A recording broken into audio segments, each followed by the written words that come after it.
Friends, hello and welcome to Conversations with a Wounded Healer. I'm your host, Sarah Bueno, and I am a psychotherapist in Chicago. I'm a professor. I am a trauma therapist. What else do I do? And I'm a podcaster, but you already knew that because you're here. Anyway, today's guest is literally one of my favorite humans on the planet. And it might sound like hyperbole when I say that, but have you ever had a person in your life that just literally every time you think of this person, you're like, this is my favorite human being on the planet? Well, Mishara Winston, friends, family, all of you, she is that person in my life. And if you have been a longtime listener of Conversations with a Wounded Healer, you may remember Mishara back from, I think it was February of 2018. Her episode was called Eat Snacks, Take Naps. And it was truly one of my favorite episodes, and I've aired it actually twice. So you may have listened to it if you joined us over the summer. Anyway, Mishara is one of my favorite people. This was a beautiful, deep, what's the word I'm looking for? I don't know. It was a spiritual conversation, as all of my conversations with Mishara are. But before I tell you about her, let me ask you for a favor, if you could help me out. I would really, really love and appreciate if you would be willing to rate and review us on Apple Podcast. It's a little thing that if you have an iPhone, all you have to do is click on the Apple Podcast button, which is a little purple button with a little circle thing. You know the one, right? Where you actually find this if you have an iPhone and you listen on Apple Podcasts. So if you go there and you find Conversations with a Wounded Healer, you just scroll down and you can click however many stars you want. I'd prefer 5, of course. And it really helps too if you actually write something. And I promise to honor what I have said before, that if you write something that makes me laugh, I will read it on air and then you'll be totally famous, you guys. Oh my God. Okay. Now on to Mishara. Mishara Winston, LCSW. As a Black queer woman, Mishara reminds BIPOC and LGBTQIA+ folks and folks of faith that our ancestors were already mental health experts before colonial trauma. Collaboratively, she creates whole hood, whole city, whole society healing models as sustainable and affordable alternatives to individual-only therapy. Playfully and creatively, Mishara stewards communal mental wellness, education, and support groups with gifted healing expert folk like you. So love Mishara, honor every single word that comes out of her mouth, and please enjoy our conversation together. Mishara! Hello. Hello. Beautiful, beautiful Mishara. So happy to have you here again. Thank you. I'm really excited. I like this podcast a lot. Yay! Oh, I'm so glad. I'm so glad. Well, for folks who don't know who Mishara is, you're missing out. And her first episode with us was, I think, literally 3 years ago. It was in February, maybe it was, yeah, I think it was, I'm pretty sure it was 2018, February of 2018. So go back, Eat Snacks, Take Naps was the name of that episode. And it's still one of my favorite episodes. And I think it's literally just because you're one of my favorite people in the universe. So if you don't know who Mishara is, Mishara, do you want to tell people who you are? Okay. So I am Mishara D. Winston with all the fancy letters behind my name, which are LCSW. And I'm a Black healer. And so that includes being a communal wellness therapist and other stuff.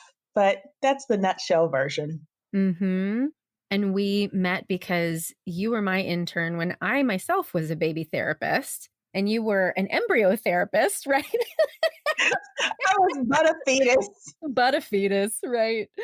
Yeah, I think back on, I loved you the first moment I met you, and I really loved teaching you and also learning together. And the way that our relationship has evolved just like makes my heart grow like the Grinch's heart grew. Like, not that I had a tiny heart before, but it's like growing beyond my body, because I just am so overjoyed with watching everything that's happened for you and everything that you've created for yourself. And the fact that we've continued to deepen our relationship is just such a gift. So thank you.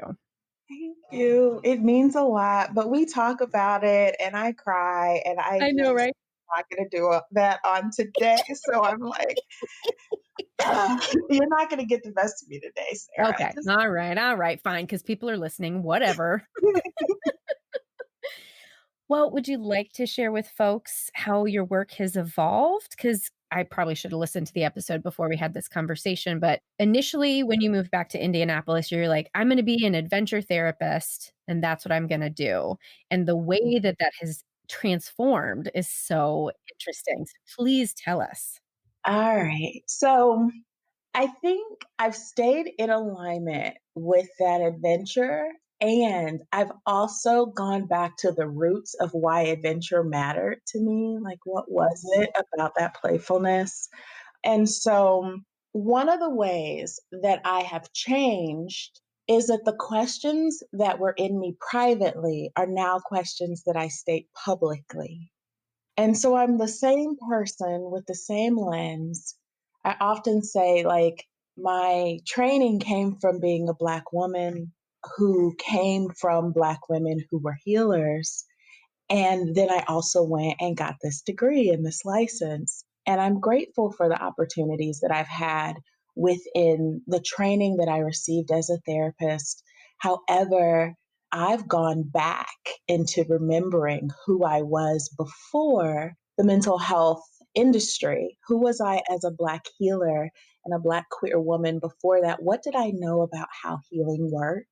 And how do I make that public now? Because it Right. feels like we're in a time where people want to know more about that publicly now and can receive that now. So, full transparency, I have a little bio here that kind of helps me tell the story of where I was and where I'm going in my work. I'll say the biggest thing is that I always knew that communal wellness was where it was at, but I wasn't speaking the same language as other healers necessarily, or as the mental health industry, which is how you get paid to be a healer. You have to throw a title and some letters on yourself. And Mhm. so before that, I'm going to just kind of review where I was and where I am now and what helped me get there. This through line of like communal joy. So I've been an adventurer since childhood. I've been a trauma worker since I was a little child. I didn't know what I was doing, but I would notice people's stuff and the stuff of animals and the stuff of plants and be like, hey, I think that needs some support and assistance in my little baby mind. I'm saying this and thinking this. Mhm. And so now I've been a therapist for almost a decade and I've transitioned to being a coach and a consultant for communal wellness. But my life experiences include separating from a faith based cult at age 18. And that experience, which I don't want to not state that spiritual abuse, financial abuse, emotional abuse are extremely common. So I'm able to name that I was in a cult, but a lot of people have been in spiritually abusive situations Yeah. or are still in them. Some would say that the very foundations of our institutions are based on cultural and spiritual abuse, forcing people to Mhm. identify with whiteness, even if they are not white, and calling it Mhm. professionalism, which is something we talked about in that prior episode, but also forcing people to identify with what is called Christianity. But I look around and I'm like, Christ wasn't really about this behavior. Mhm. And he was a liberal radical. So I hate to even throw Christ in there. I feel like Christ is like, Mhm. everybody just uses my name for all sorts of foolishness. Yeah. He's like, "I Um, didn't say that shit." say that. And so, in the midst of all of that, people have their own experiences with spiritual abuse and how they identify it. But I was in a global cult that my family was impacted by, and their parents were impacted by. So I'm third Mhm. generation. And that really influenced my commitment, that choice of mine to separate from that cult at age 18, because I knew as a 6 year old, something's not quite right here. Something about how we function as a community isn't quite right. There's some unspoken stuff that doesn't feel good in my body. And the adults aren't affirming that, but I'm going to go on ahead and affirm within myself. And so I look at my old journal entries Oh, and I'm like, oh my goodness, like I knew right. something wasn't Oh, I right. just got chills. Oof. Whew, like if we will just listen to children when they tell us the truth, how much further could we be?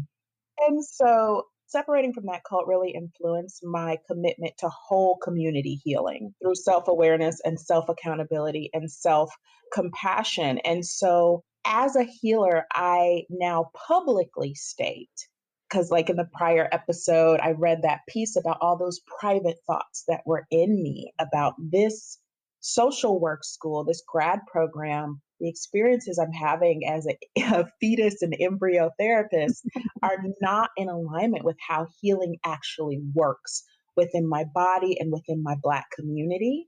And so, one of the questions that I now publicly ask is, as a multifaceted Black healer, let me look at this healing system. Just like I looked at the system I grew up in, that community, let me look at the community of mental health and psychology and social work. And I say to myself, if the point of healthcare is restoration and recovery, but the European founders of psychology, social work, and therapy had never seen safe, thriving Black, Indigenous, or people of color, lesbian, gay, bisexual, transgender, queer, intersex, or asexual people, or spiritually diverse folks that weren't of their exact same faith, Hmm. as the wellness standard, then what exactly are we restoring those groups to? Health is supposed to be about restoring. But if the models that we use, the models that we're trained in social work schools, the models that we use in our therapy rooms and in our podcasts and in our psychology texts and in the ways that we use that word community in social work, if those models were never based on believing that those groups not only thrive, but are the experts of their thriving and had mental health industries before colonial trauma, were already doing it and know what they need, then what are we restoring them to? We literally have never seen them thrive. So are we restoring them to whiteness? What are we restoring them to? Right. Are we restoring them to the harm of those that kidnapped them or took their land or just did not believe their faith was equal to the faith of those who were visiting? And so my work now has shifted to more publicly naming that those groups that I said, BIPOC, LGBTQIA plus people, and folks of faith, many faiths, that our ancestors were already mental health experts. And they were mental health experts before colonial trauma, and that our models and the ones that I co create with folks are for whole hood, whole city, whole society healing that is sustainable and affordable as an alternative to just having individual therapy. Because I think Mm. individual care is important, but I also think, like, what's the point of getting better if everyone you know and love is sick? Ooh, wait, yeah. Like, ooh, yeah, I'm having a reaction to that because, like, that's my family experience, right? And I know that's your family experience too. Yes. It's the person who comes to me because they have, thank goodness, through struggle and through all sorts of things, they have acquired the money, the access, the internet, the literacy, the privilege of Mm. finding a private therapist that also shares some of their lived experiences. And then I say, well, yes, I'm a therapist, but I choose to offer coaching and mental wellness skills. Let's get started. That is the privileged person in the family. Yep. But what about your mom?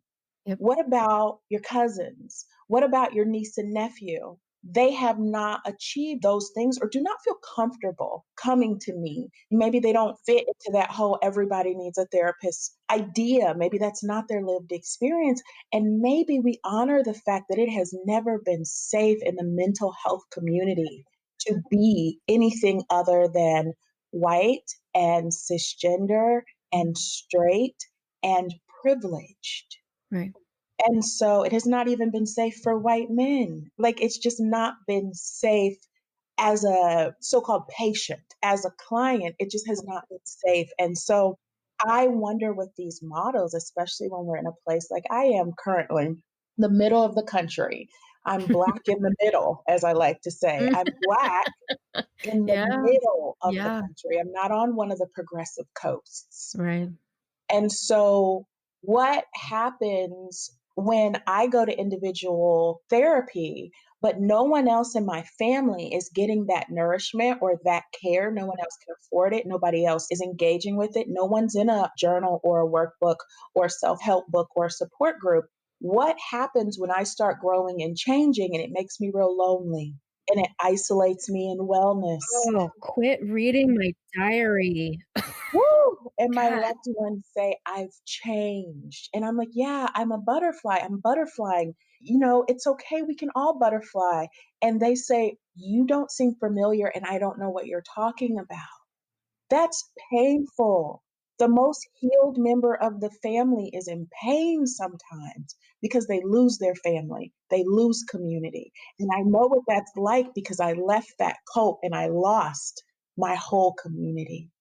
I'm crying over here, everyone. Look at you, just fucking reading my soul here. Okay. Hey, therapists! Do I have something exciting for you? Head Heart Conversations is a webinar series for psychotherapists designed to invite your inner healer to the forefront of your personal and professional life. At my practice, Head Heart Therapy, we approach healing from the inside out.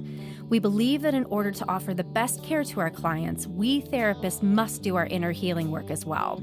At this point in history, we are called to move beyond the old ways of being and courageously step into a new paradigm. Therapists are poised to support our clients' transformation, but we must also transform ourselves. In this 4-part series, we will invite participants to learn about themselves as well as enhance their clinical skills. The first webinar takes place on March 5th, and it's called Conversations with a Wounded Healer. And it's a call to action intended to challenge participants to step into their own healing with courage. As a special thank you to Conversations with a Wounded Healer listeners, you can get $20 off your order by using the code PODCAST when you register. For more information and to register, please visit www.tinyurl.com/hhconvos. And don't forget to use the code PODCAST.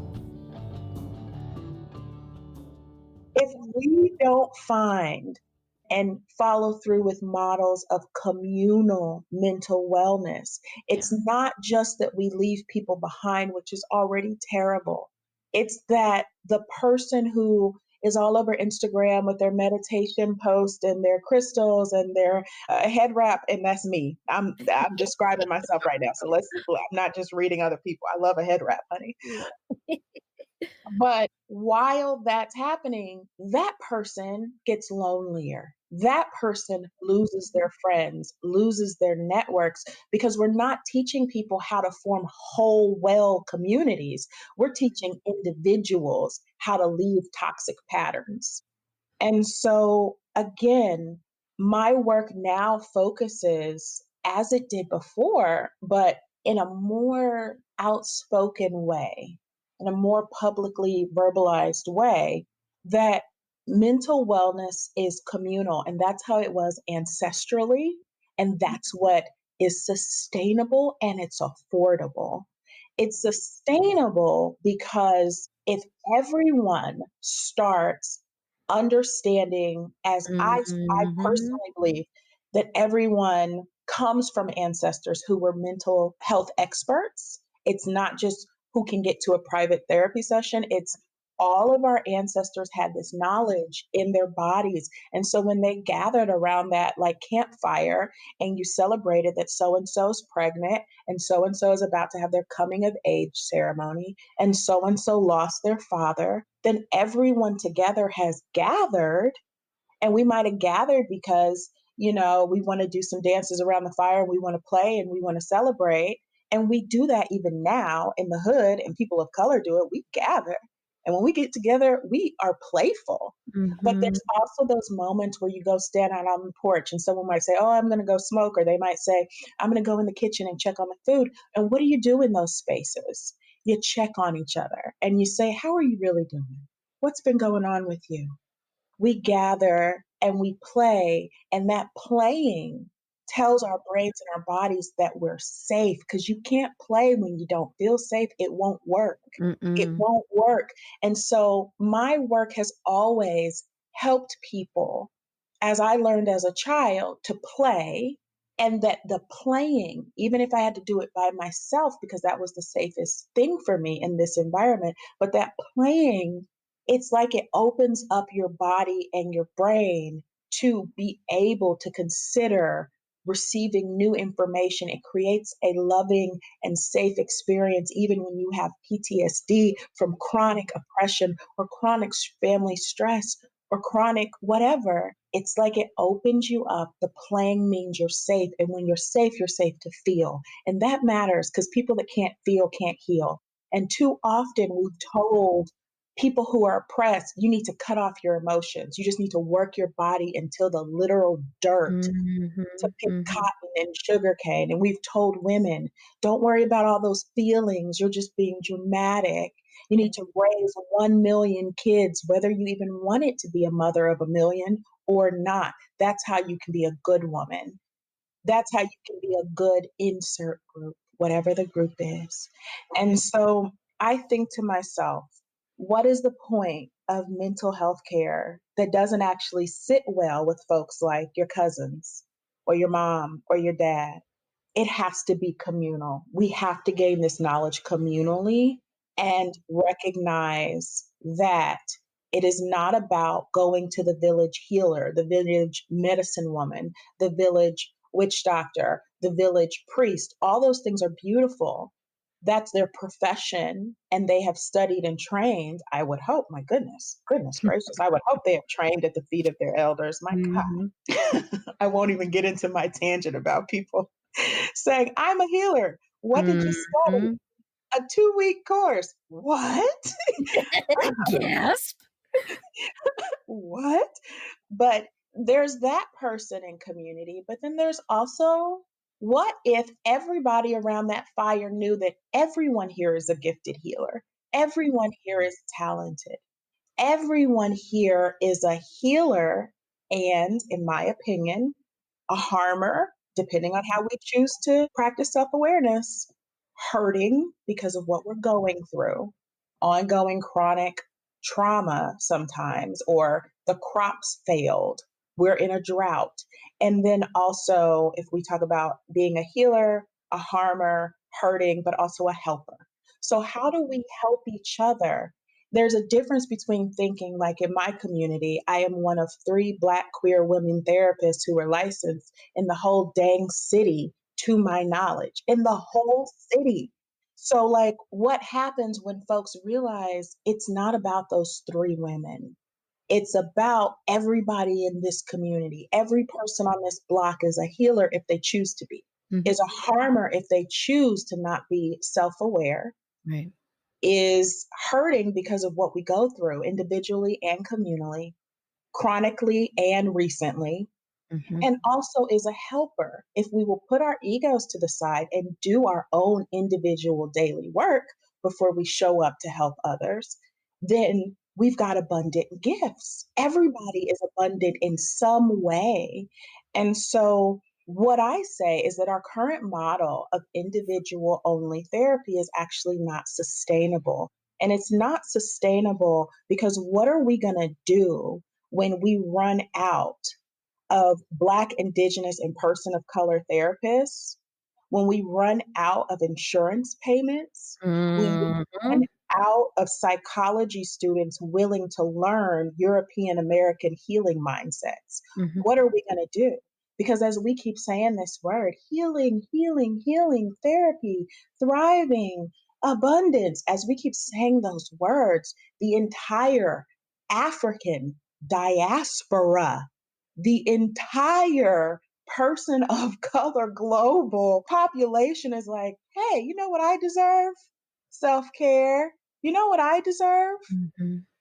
Thriving instead of surviving. You know what I deserve? Healing. And then what do? They flood therapists like me.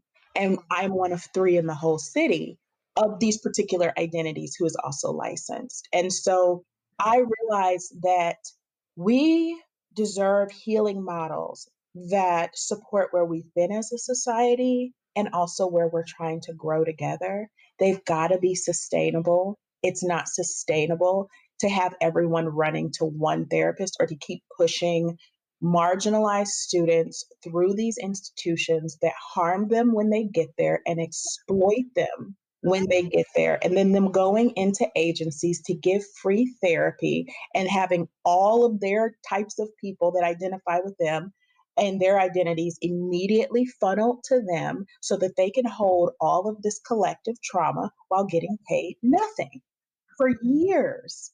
So the public's like, oh, discount therapy. That student is breaking under the weight of their whole community's trauma, not to mention their agency's trauma that has not Mhm. been addressed.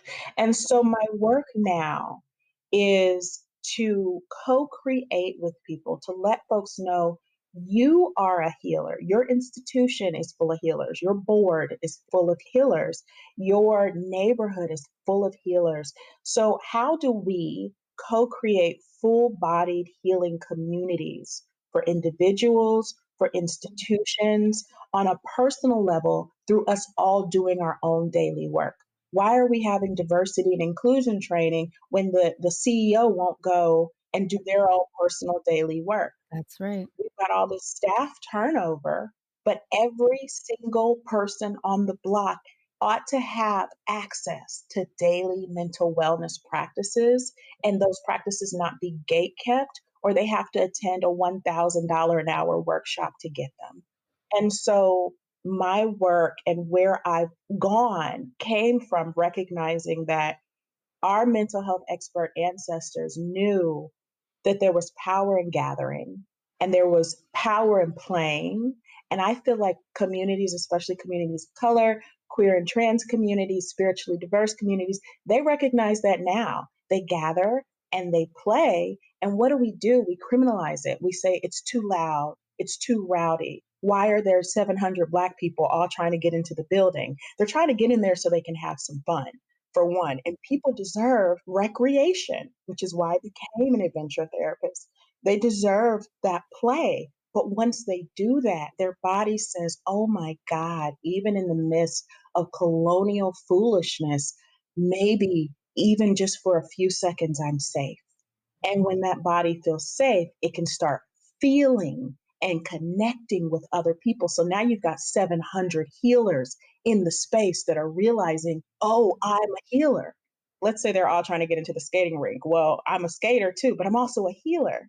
And so when we realize that the healers we have access to are not 3 therapists in a city, it's the whole city. If the city has a population of 1 million, we've got 1 million healers if people will do their daily individual work.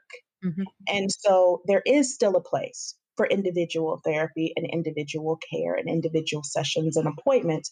But what can we do alongside that so that the whole community, the whole hood, and the whole family has access to mental wellness skills at their level? So if I think about my family, my father really struggles with literacy and ongoing physical and emotional and mental disabilities are in my family, including in me. Like I had to do stuff so my back wouldn't hurt so that I could be on this session today. So, how do we honor that people deserve access to mental wellness community and that they are gifted just like I am gifted? And my spine doesn't have to work the way so and so's does. My mind doesn't have to work the same way. And so within that, we get together, we gather, we play, we feel. And because we feel, we begin to apply these principles of healing. And that's where I come in, is helping people to gather and to play and to call out also the ways in which historically Black people and other groups, Indigenous people, have not been allowed to gather and drum, have not been allowed to gather and go to the skating rink or dance, because every time those groups try to gather, here comes police, here comes supervision, here comes Yeah, surveillance, here yeah. comes let's do a study on you, let's observe you. If you want grant funding, then you have to tell us all your results and your outcomes. Here comes surveillance. So people can't really feel and heal because they're still being watched and witnessed for the entertainment and curiosity of others. So I believe in, at this point, support groups that are private and that are based on people's lived experiences. So, like, I want there to be more trans support groups in my area. I'm not trans, I have no business running them. What Mhm. I can do is offer a building or offer a platform, and then I can step out of the room because it's not my business. And Mhm. I think that pulling ego away as a healer is important too.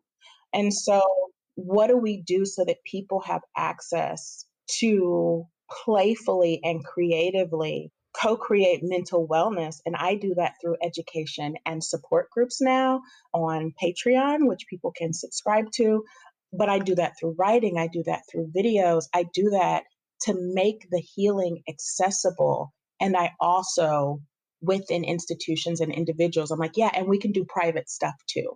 We can do individual sessions, we can do private stuff, but let's talk about how if healing isn't accessible to my 65-year-old, semi literate, manual labor father, then we haven't really done healing in this world. What we've done is made it so that the people with the most privilege still get to have the best therapist. And that doesn't work. Right. As you're talking about this, what I'm going back to the beginning, like, how did we get here? And I'm thinking about the ancient Greeks essentially were the first like individualist culture, right? And what was like their biggest legacy? The fucking Olympics, which is about competition. Yeah, Right? And so, like, individualism is bred by needing to be better than someone else and needing to have more than someone else, right? And so that led to capitalism, which is then, of course, like, I am going to hoard the resources. I am going to be the master of these resources. And I'm using that word very deliberately, right? mhm. It's all about power and control. It's not about healing. It's not about community. It's about product over people and profit over people and power over people who then feel like they are low and their self-esteem crumbles. And now I have to go pay someone $1 zillion an hour to give me a private session so I can have any self-esteem. And I'm calling that foolishness out. We cannot sustain in a mental health industry. I shared the article that I wrote with you, like, your therapist is hurting. It's because like we are all siloed off into our little rooms, right? And Yes, unless you're in a group practice, but still it's all that individual stuff. And like the medical industrial complex is failing. COVID has shown us just how much exactly. we're barely holding our shit together. Barely. Really. Barely. And let's talk about what happened to therapists when COVID happened and therapists weren't getting paid, but they were working Mhm. all these extra hours to help with a global mental health crisis, Mhm. a huge Mhm. trauma, while not even getting the insurance payments that they were promised. It was crumbling people's practices. Therapists were not able to pay their bills or feed their children. And we didn't talk about that. We just moved on. And so I think that there's power in telling the truth. And also in my work, I think that there's power telling the truth, not sugarcoating it, but also like, let's still use that playing, that individual and group playing for joy. And so I am still taking naps. I'm still eating my snacks. I'm still moving in the direction of my joy, not just as some inspiration for other people, but for me. Can I make an observation on that for you? Because that's what I feel like has changed in you. I feel like when we had this conversation the last time, and I didn't know this at the time, it's all in hindsight, but the eating snacks and taking naps was a form of revolution and rebellion, right? There was a very, I am going to do this because fuck y'all, this is how I'm going to show up in the world. But now, like, you have come into your soul and your body in a way that is so expansive, and it just is. Now the rest and the play just is instead of it being something that you're creating. That shift is what I recognize in you that is so infectious and so authentic. It like could not be more authentic. I receive that. I appreciate that. I think that what I realized is that, like, if you go on to indiewithlove.com and you look at the website, there are all these experiences that I created and did for mental wellness. And they're now digital and, there's still support groups happening and all that stuff. I'm co-creating with folks, but what wasn't present is I work so hard and so fiercely and so protectively of my people and of my family and of my community that I never got to be a receiver because I was always a giver. I was always a giver. And my friendships and my romantic relationships and with my lovers and with my family, it was how can Mishara give? How can Mishara help? How can Mishara inspire? How can you go to Mishara and she can change your life? And in the meantime, as I was determined that people who are like me have worth and value and deserve sanctuary, I didn't have any sanctuary because everything that I wanted to experience, I had to create it myself. About the labor of Black women. Right. Then I had to facilitate it. Then I had to be the door person. Then I had to market it. Then I had to close it out. Then I had to tell people how it went. How did I ever get to enjoy it? And so I had to learn to insist upon space in my life where friends take care of me in the ways that I deserve. As I tell them they deserve good things, so do I. I had to make sure that I was in relationships, romantic, friendship, platonic, and family relationships where I am the receiver. And I had to create a life in which I get to experience sanctuary that I didn't have to build first.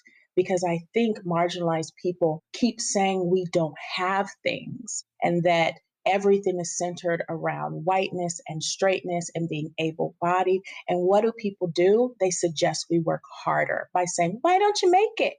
Right. Why don't you create it? Right. And it's like, because you didn't have to go create that thing, you're putting more unpaid labor on the people who need rest the most, need rejuvenation, need pleasure and enjoyment. And so I've had to shift parts of my life to make sure I am in sanctuary space within myself, within my relationships, within all collaborations I do, and within my literal environment day to day, so that I get to be in sanctuary and not just help others make it or host it for other people.